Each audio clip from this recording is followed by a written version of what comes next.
Gentlemen, I know it's about time, but I'm finally on Substack.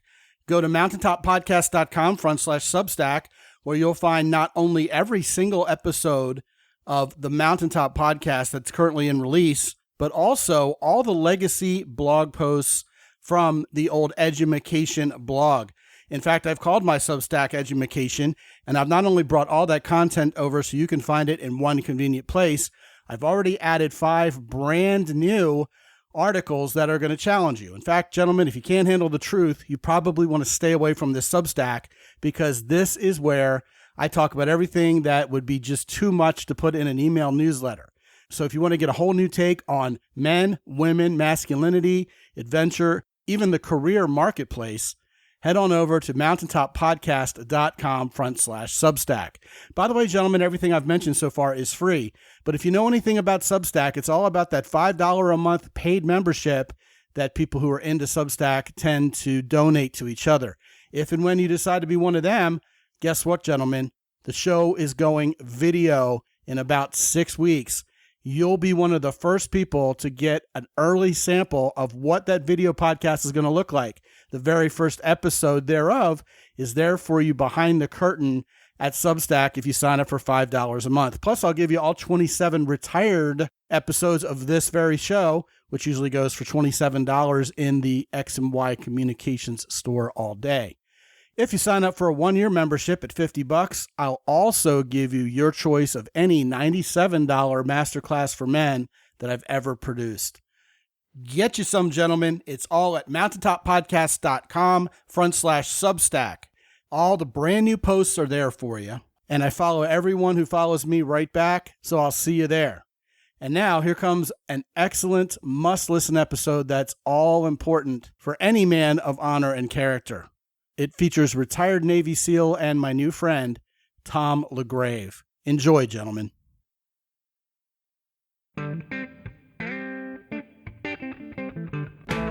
Live from the mist-enshrouded mountaintop fortress that is X and Y Communications headquarters, you're listening to the world-famous Mountaintop Podcast. And now, here's your host, Scott McKay. How's it going, gentlemen? Welcome to yet another episode of the world-famous Mountaintop Podcast. As always, I am your host, Scott McKay, and you can find me on Truth Social, on X, on TikTok, and on YouTube at Scott McKay. You can find me on Instagram and Threads at Real Scott McKay. And if you go to the website, well, then you've just gone to mountaintoppodcast.com. Join us, gentlemen, at the Facebook group, which is always growing, full of like-minded men like you, having a little fun talking about women being better men. That is the Mountaintop Summit on Facebook. Today, I have been visiting with a new friend of mine, and I'm sure you're going to love what he has to talk about. The topic today is, do honor and character matter anymore? My guest is Tom LaGrave. He is a retired Navy SEAL who now hails from Sonoma, California. And he is the author of a book called Special Welfare, Social Warfare. Tom LaGrave, welcome to the show. Thank you very much for that kind entrance. Thank you very kindly back at you. Well, I want to ask you first off, before we dive into anything else, what inspired you to write a book with a title such as Special Welfare, Social Warfare? Because it kind of plays a trick on your brain the way it's worded. You usually think of social welfare and special warfare, and you played a switcheroo there with the words. What's up with that? It came to me. The book was written in 4 months, and that was a year and a half ago, because I was sensing, feeling, and seeing that the country was going in a direction that was not a good thing for our young people. And I had put together a rite of passage program that I was unable to get funded. And so rather than trash it and throw it away, I wanted to give it to the public domain. So I wrote a book, told a story, and at the very end, I put all the research that went into creating Honor Bound Academy in the book itself, giving you all the insights of what I think is a program that can go in all 50 states. It can address many of the issues our young people have when it comes to specifically transitioning from adolescent to adulthood. So the bottom line is the country where we're at right now and where our youth are experiencing it was the concern that had me, drove me, wanted me to write that book. The honorboundacademy.org is your nonprofit organization. What exactly do you do there? At this point right now, it's up and running with the ability to take on a funding source to create the program that is in the book that I was unable to get funded. And so it's there if somebody comes up and I needed for 2 years just to get all the wrinkles out of the way, $6 million so that I could do the program and find out where the problem and what was right and wrong with it. And because the inability to get that $6 million, I've kept up all the legal aspects to it. So if somebody wants to give me the $6 million, it's a tax write-off. So that's where that's from now. Well, wonderful. But you're talking about boot camps for young men that kind of represent a rite of passage for them, or what exactly would the program entail? Here's the thing is, there's a boot camp for the military. There's a training for all the special forces have their own various, depending what branch you're on. This is none of those things. This is a transition. My military background was as a Navy SEAL. The civilian world, as a clinical therapist for the last 30 years, I have looked at all our youth, and it isn't a specific set that I've made this program for. And so to say it's a boot camp, it isn't. It's a learning domain that takes you from adolescence to adulthood, being surrounded by mentors, men who are bound by their own honor, teaching, not saying what you need to do to become an adult, but showing them. So it's more a schooling, educational place. Well, hence the word academy. Thank you. Yes, yeah. It is absolutely true that even though for millennia, men have undergone rites of passage in any tribe or group, social group that they're a part of, nowadays, there's virtually no such thing. Correct. Adolescence is prolonged. You have kids who live at home with their moms till they're 30, 35 years old, and they haven't learned how to adult yet, and society is more accepting of that. There's a softening of men in general. Lots of guys who just haven't grown up. They're grown boys is what they are. Some would argue if I go into the military, that's a rite of passage, and that's probably a suitable answer. But not everybody does that. Hardly anybody does that, frankly, at least in the United States. If you're Israeli or perhaps Ukrainian, different story. North Korean, different story. Yes. But if you're an American, simply graduating from high school doesn't count. Simply going to college doesn't count. I mean, most colleges aren't even teaching youngins how to think critically anymore. It's just take your money and turn you into some sort of activist. So what happened there? How did we start feeling in this culture that a rite of passage for young boys in particular was somehow irrelevant? It came to how parents raised their children. I came from a generation where children should be seen and not heard. I had a father that said, if you want to cry, I'll give you something to cry about. It no longer is that type of upbringing. Our young people are not being put into situations where they are allowed to fail and to find within themselves the necessary understanding that within you is a resiliency. And if a parent does not allow for that type of experience, then over time we lose the understanding of what it is to be a man. Yeah, I would agree with that. So what should this rite of passage look like in your estimation nowadays in this postmodern culture?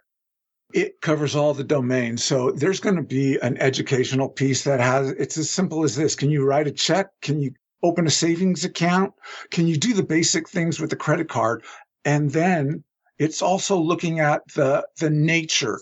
I looked at air, sea, land, and fire. And each one of those pieces, from the water, which is my favorite, the program will teach you how to scuba dive. When it comes to the air domain, I'm going to take you up to 10,000 feet and let you jump out of an airplane. Because what you need to do is, these are domains that I came to understand from my training. The first time I jumped out of an airplane, I knew what it was to fly. I knew a fear that I had never known on the ground.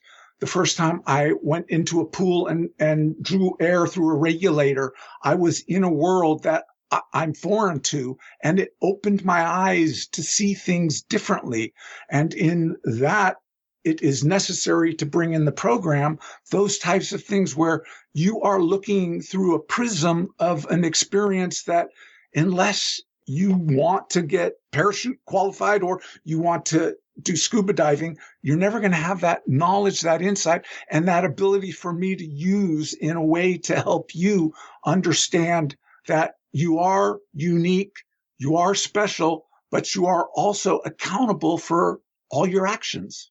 I can't help but notice that this is descending directly from your experience and indeed your training as a SEAL. Yes. SEAL is a rough acronym for sea, air, land. Yes. And you're incorporating those primal elements into your model of conducting a rite of passage for young men. And the missing component is, in mine, Honor Bound Academy does not have a bell in the corner. You can't ring yourself out. I will let you quit, but it's after we've used all of my skills to help you understand that you can do this. But in the end, if you so choose to quit, I will allow that. But it's not the same thing as buds in that bell. Bell was the enemy. There is not a bell here. I'm not going to, just because you're a heavyset kid and can't run, that's not reason enough for me to discharge you from the program. I see. You talked about scuba. Yeah. Scuba, for any of these guys listening, and I'm raising my own hand as well, I've done scuba training. They impress upon you early on. What you're really going to learn here is how to panic-proof yourself. Very nice. Panic underwater, you die. Yes. You don't panic, you'll probably live. So kind of like when you would take a concealed handgun course here in Texas. Nowadays we have constitutional carry, so this is an archaic comparison and has been for several years now. But the entire first half of that training was teaching you how to de-escalate so you never have to actually fire your gun. So it was basically mostly a course on how to handle conflict. And then they would teach you how to use your gun, some of the tactics to conceal, stuff like that, as kind of like a secondary feature of the whole program. And that surprised many. But it kind of follows that same pattern, if you will, of scuba training. Whereas, I'm teaching you the mindset before I teach you the tactics. Is that what you're kind of about too? Yeah, because what you're talking about is drown proofing. Yes. That's where you're being pushed in a controlled setting and having an experience that if you fail and you come to the surface, we can talk it through. But if you refuse to go back down, then you're going to leave. But if you so choose to go back down, we will stand there and support you until you find within you the skill set necessary to not panic under that particular environment. Well, now you're building character. Thank you. Yeah, well, exactly. It was more of an observation, but I guess, I'm thankful you're doing that as well.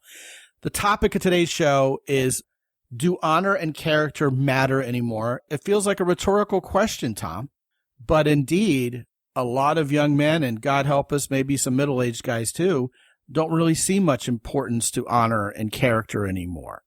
What do honor and character actually mean? Let's define those first, and then let's talk about maybe where we lost it and how meaningful it is to get it back. So it's kind of a three-part question. Here's the thing is, for all human beings, from a very young age, we do not learn by what we are told. It goes in one ear and out the other. We learn by what we watch and what we see. That is how we learn. And right now, in a larger cultural construct, they are not seeing what honor looks like. They're not seeing this in any of the realms, whether it be just, politics, religion, city government. All of those things right now are not a concern to stand and be accounted for being an honorable human being. And where did we lose that? I, from my experience tracking it back in time, am looking at it as each of the generations, sometimes in the 1980s, 1990s, both parents have got to be at work because it's the only way you can afford. And so at home, you have an older child raising younger children, and that's called parentification. And in that way, When I grew up at the beginning, mom was home, dad worked.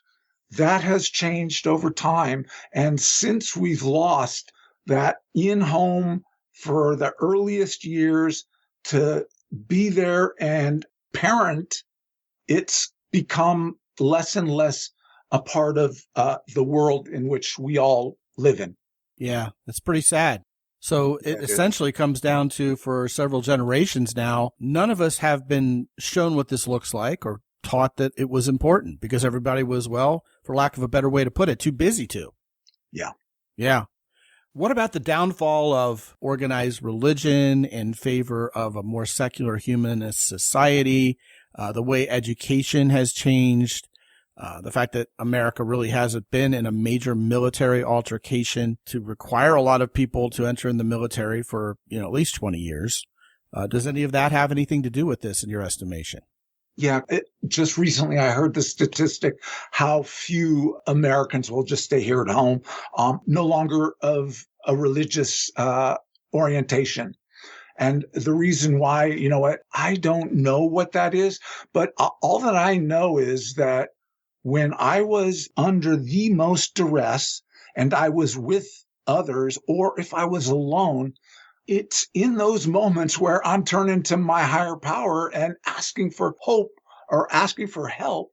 Whereas today we've gotten comfortable so that it's no longer necessary to believe in something that is absolutely essential when it's an entire society coming apart at the seams.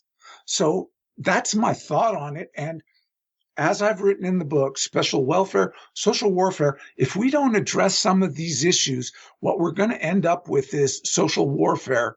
And when that happens, as ugly as it's going to get, it will probably, and from my understanding, awaken in individuals a belief system once again in religion. Well, I think we're already there. Well, yeah, you know what? I was going to argue that point, but I wasn't going to say it in such absolutes. I think personally, politics has become the religion for most people, and it doesn't carry a whole lot of eternal hope. No. And nobody wants to talk. Everybody's afraid. No compromise. And again, it goes back to, how do kids learn? They learn by what they watch. And right now, they're watching an adult population of, I've lived all around the country. There's good people everywhere who seem to be in a fog, overwhelmed, and not stepping forward to bring an understanding of just how honorable and effective we are when push comes to shove. Yeah. So the key words here being honor and character. Yeah. They're not synonymous, are they? What's the difference between honor and character? You know what? Honor's the word, character's the action as far as I see it. Go ahead and elaborate on that. Okay. So Honor Bound is an attempt over a year program to instill in you a concept of what is honor. What does it look like? How does it respond? What is it to you? And in each of the phases of what Honor Bound Academy is broken down into 3 phases over 4 months, with all of the insight is building character on a daily basis, putting you into scenarios where it takes a village to survive this program. You can't get through it as an individual. It's built for you to only get through it as a class. And in that, character is making a sacrifice for your brother or your sister to your right and left.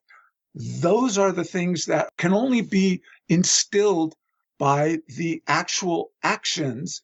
And once again, honor is what I'm seeking, and the building blocks to become honorable is what is creating the character of the individual. Help me out here. When I think of the word honor, I'm thinking of holding something in respect or in esteem. So I can hold God in an honorable position. I can hold my family. I can hold myself. I can hold my country, my social group, my ethnicity. I can honor all of those things. So to be in a condition of honor is to be in a place where I respect that which I have defined to be honorable. I know that's kind of a word salad, but It's the definition as I understand it. So if I have a sense of honor, that means I respect something. And it seems like the dearth of honor would be I don't respect anything, not even myself. Am I onto something there? Yeah. Yeah, okay. yeah. All right. So character to me is that belief system, that core belief system that guides who I am even when nobody else is looking. And I've said several times on this show, so I'll repeat it here so you're in on it, at least from my opinion, and you can riff away after I'm done giving this description.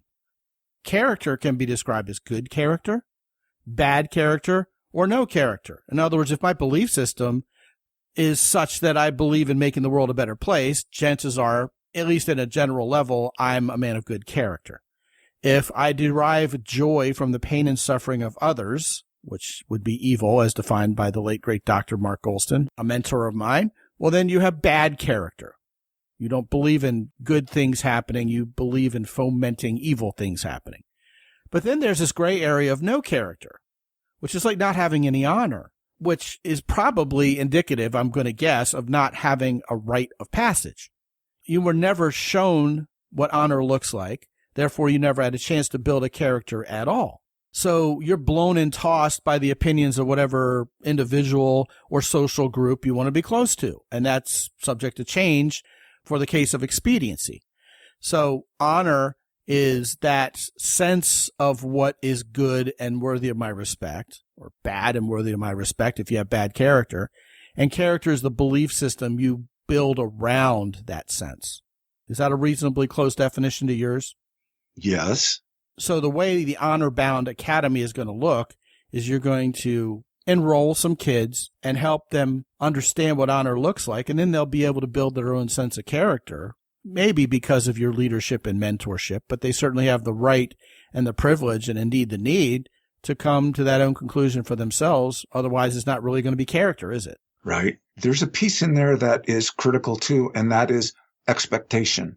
Expectation is the driving factor in all that you're sharing. Everything that you're stating here is absolutely correct, and I understand and believe. But where is the expectation that you do A, B, or C? It is the expectation that is missing right now. You don't have to do anything because there's no reason. What you have in your world right now, if it was so unruly and unacceptable, something other than what we see today would take place. But people are not there yet. It is only a matter of time before the situation dictates. The environment you find yourself in changes all of the wording that you just stated correctly for this moment. I believe where we're at today is bad, but it's going to get so much worse. And when it gets so much worse, all of our motions and actions and deeds are going to be contingent on whatever that looks like, of which I can't see yet. But I'm also seeing here in the now, expectation is so critical to understanding what you just brought up as far as making that a point. Is it because life's too easy in Western culture so we complain more? Yeah. You ever been to a third world country? Plenty of them. Yeah. And you know what? I saw from my perch, I saw people who are in a third world country that are still laughing, are still living, still hold their families as all people hold their families. And they have absolutely no idea of the wealth that I have been reared in from in this country. And so it's that piece that by going and seeing that altered me in so many ways, because it was like, wow, it made clear certain things and it awoke in other things and changed my expectations on what I thought it was to be happy and to be honorable and to be a man. You bet. You know, we can go to the grocery store and buy dinner. We can live in a state of what I refer to non-affectionately as the suburban sleepwalk. Watch other people have adventures on our 80-inch flat screen TV in full high def. We don't even need a girlfriend anymore. We can jack off the porn on the internet. You got it. And usually the girl's going to be hotter and better looking than we at least think we can expect to get in real life. And then if we're bored with her in 5 or 10 minutes, we can trade up, you know? Absolutely. So it's convenience culture. We DoorDash our way through life. Yeah. And yet when you go to a developing country, it's amazing to hang out with guys who don't even have an internet yet. Yeah. And don't have plastics like the Maasai in East Africa. Because these guys have no problem understanding what being a man is, and it is integrally tied to honor and character. Yes. You are either part of this tribe or you are not. And if you're part of this tribe, you're going to hold our values. We're going to work together as a team, not unlike a SEAL team. Yeah. A SEAL team without a sense of honor or being bound by a common sense of character would be an oxymoron. It just would implode upon itself. It wouldn't be a thing. It would not exist. Okay. So when you go to these, as you call them, third world countries, developing countries, however you want to refer to them, but places where, to at least the naked eye, there's not nearly as much privilege bestowed upon the masses there. People are happier because every day is a reckoning. What am I going to do to survive today? You're not thinking 10 years from now. I mean, if you're smart and you're really progressive in a good way, I guess you are. But most of the time, it's about survival. It's about tomorrow. It's about the people around me. I can't be a lone ranger and survive for 10 minutes, let alone 100 years. And that's primal. That's elemental. That's how we as humans are supposed to be, in a community of like-minded people with a similar purpose. And nowadays, probably no thanks to social media, we get on threads and we're just pitted against people who disagree with us so that they can move more eyeballs. And it's just contrary to literally millennia of human socialization, isn't it? You've got it in a place that's ideal, because it brought to mind a recent study that I saw that said that our young people are not being overwhelmed by the iPhone itself. What they're being overwhelmed with is the amount of choices that are there. And now you say the Maasai is living in a simpler world where life and death only has one or the other. And because of the lack of so many choices, there's a mental health occurrence that keeps a balance that right now is being, too many choices. I just recently saw that from the APA. Don't know if I'm completely understanding it or agree with it, but there's something to be said about what you shared about the individuals with few choices to those who have too many choices. Yeah, it is. It's overwhelmed. And we in this culture tend to look down our nose at the likes of the Maasai, thinking they're quote unquote primitive. Yeah. When really they're living life as humans were designed to live, frankly.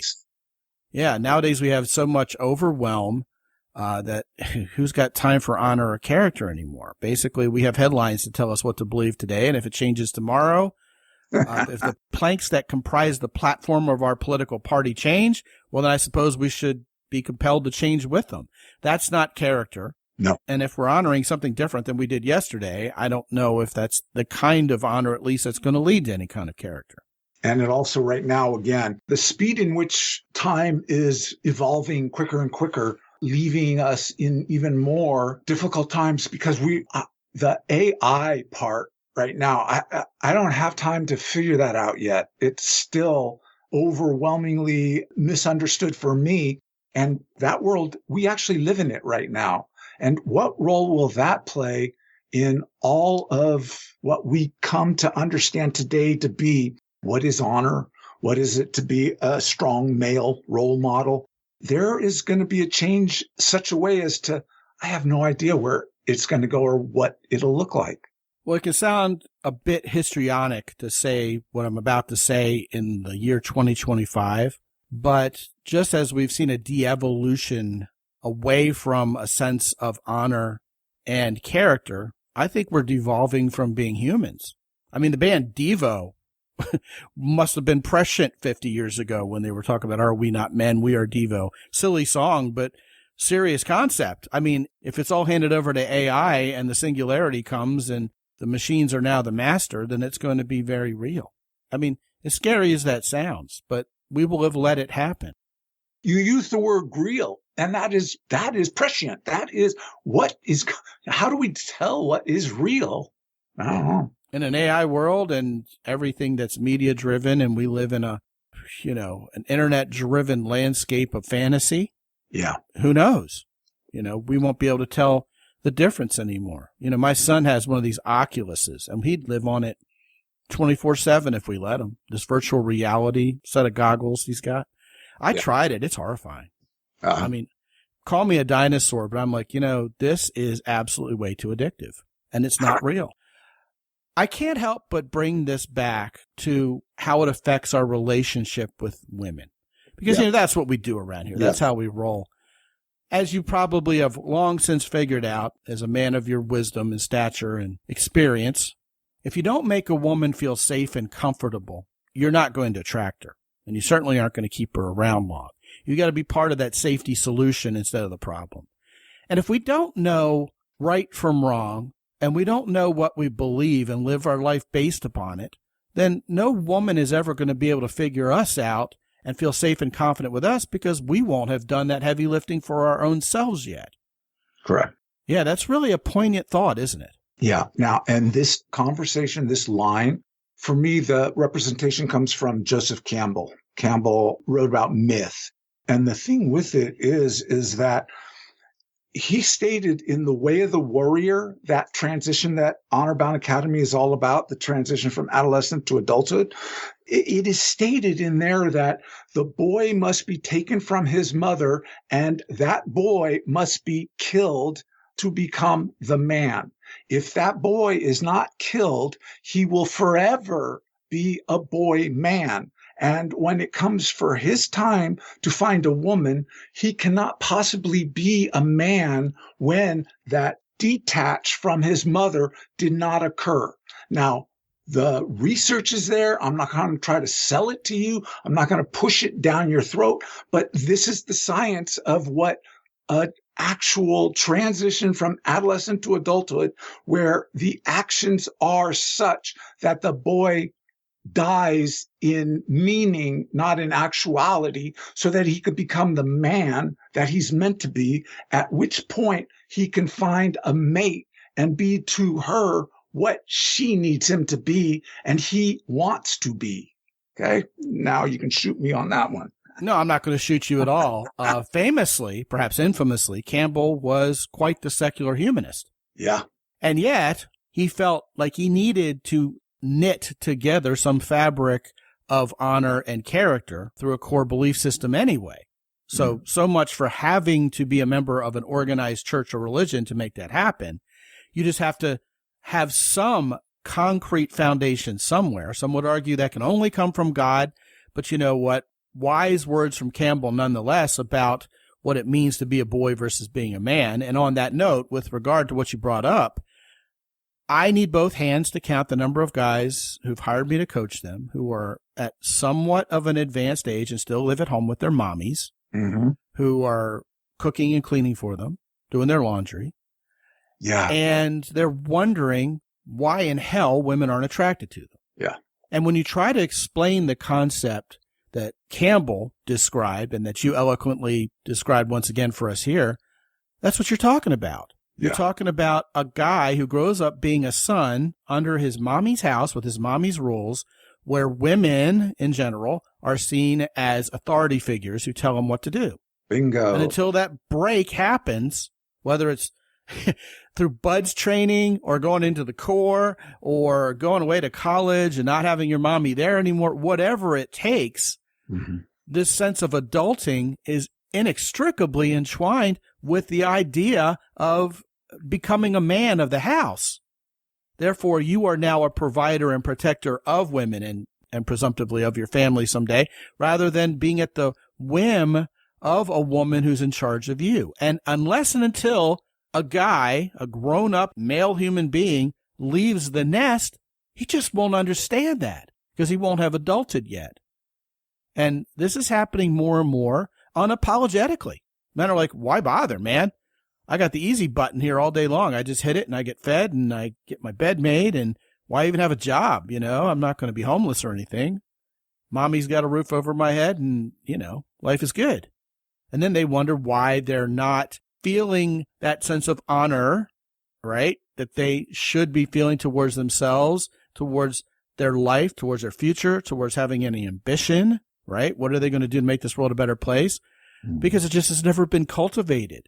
And yet they're like standing with one foot in both worlds, straddling the fence, which I mentioned on another podcast, hurts if you slip when you're straddling the fence.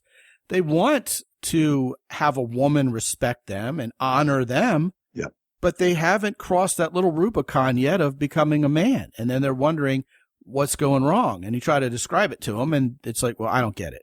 And then they sometimes blame me for calling it out for what it is. But this has got to happen whether we like it or not. If we're going to get to that next level of being a man of honor with good character, hopefully good character, where the women not only start respecting us and honoring us as men, as potential sex partners, but, we start really enjoying life and having a more fulfilling life because of it. Yeah. And your point is valid in that I still do the clinical. I still have a caseload, and I have young males that are just that. It is the most difficult client in which to address, because I thought my best way to go at this was to bring out the readings of Sun Tzu and the Art of War, Bushido, the Way of the Warrior, the Prince, Machiavelli, and thinking that I could, create the stable foundation on which to stand, and find that they don't want to have. They're coming to me for me to fix them with words instead of me giving you assignments to go out to understand what it is that I'm trying to instill in you based off of the writings of others. And you want to sit there and tell me, I'm not going to do that work. You know what? This is talk therapy. And I'm like, okay. I mean, hard work to a lot of young men nowadays is sitting down and focusing for 10 minutes on something. That's too much. I mean, this has been a fascinating conversation, and I know we probably ruffled a few feathers out there, but perhaps in a good way. Life. Yeah, absolutely. If your feathers aren't getting ruffled, you probably haven't figured out your own character yet. I mean, I have haters, man. These men going their own way, and feminists and left-leaning woke guys who don't think masculinity even exists. They get angry at me. Yeah. People on the other side of the ledger who are very, very polyamorous or believe in non-monogamy, they think I'm some kind of fool for having a wife who I'm faithful to, and vice versa. Yeah. And if I don't know what I believe and why I believe it, you know what? I'm toast. And that's the way it goes for us as men. If we don't know what we honor and build a character around what we honor, we're just going to lose. We're going to have sand kicked in our face time and time again. We're going to lose every debate. And we're going to always feel insecure about who we ourselves are, and especially about whether women are going to respond to us in the powerful way we hope they would or not. Yeah. I think this has been a fantastic, wonderful conversation. His name is Tom LaGrave. He is a retired Navy SEAL. He was a medical corpsman with the SEALs. Man, that's got to be just an intense job. He hails from Sonoma, California nowadays, and the name of his book, which I'm going to put at the top of my Amazon influencer queue at mountaintoppodcast.com/Amazon, is Special Welfare Social Warfare. You should get a copy of that. And when you go to mountaintoppodcast.com/honor, you will be ported over to Tom LaGrave's website for the honorboundacademy.org. And Tom, what will they find when they go there? Everything that we've talked about. The program that I created is there. The story of how my childhood to the last 4 decades of working with youth, what is there, what's missing, and a little story to have you either agree, disagree, but in the end, hopefully give you a little insight. Well, if you have guys who both agree and or disagree with you, it only proves pretty much everything we've been talking about, that you're a man of honor and character, and they can like it or lump it. And I think that's great. So go to mountaintoppodcast.com/honor, gentlemen, and get you some. Tom LaGrave, it's been a pleasure getting to know you, sir. Thank you for your service, and you're doing wonderful work out there. And man, if this podcast helps in any way, shape, or form to help you get some of the funding you need to do this work and further the cause, I sure hope that happens for you. Thank you so much for joining us today. And Scott, thank you. You've been wonderful. You've been truthful. You've been honest, and you give me an opportunity that I greatly appreciate. Thank you. Well, you're quite welcome. Either I'm being honest or I'm a pretty good actor. I don't know if I'm the latter. So hopefully, if anything, I'm being honest. Gentlemen, if you haven't been to mountaintoppodcast.com lately, check out our 3 longtime sponsors, fellow Navy SEAL Jocko Willink's company, Origin in Maine, Hero Soap Company, and the Keyport. When you get anything from our 3 longtime sponsors, you should absolutely use the coupon code MOUNTAIN10 to get an extra 10% off. Also, I still haven't talked to some of you guys. Get on my calendar, 25, 30 minutes. We can talk about what's on your mind. Let me know the ideas you have for the show. Some of you guys have been giving me some great guest suggestions. And if it makes sense to put a plan of action together for you to get your life in order, to get your sense of honor and character finely tuned so that women will love you and they will be, this needs to be said, they will be the right women for you because they resonate with your sense of honor and character. Yeah, how important is that, right? That only pretends that the two of you will probably get along outside the bedroom as well as in the bedroom. If you want to talk about any of those ideas, put a plan of action in effect in your life that will get the right women into your life, just let me know. We'll talk about it. Get on my calendar at mountaintoppodcast.com. And until I talk to you again real soon, this is Scott McKay from X&Y Communications in San Antonio, Texas. Be good out there.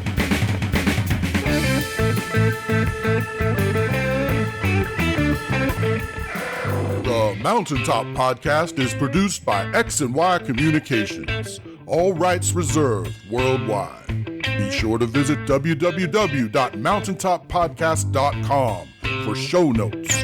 And while you're there, sign up for the free X&Y Communications newsletter for men.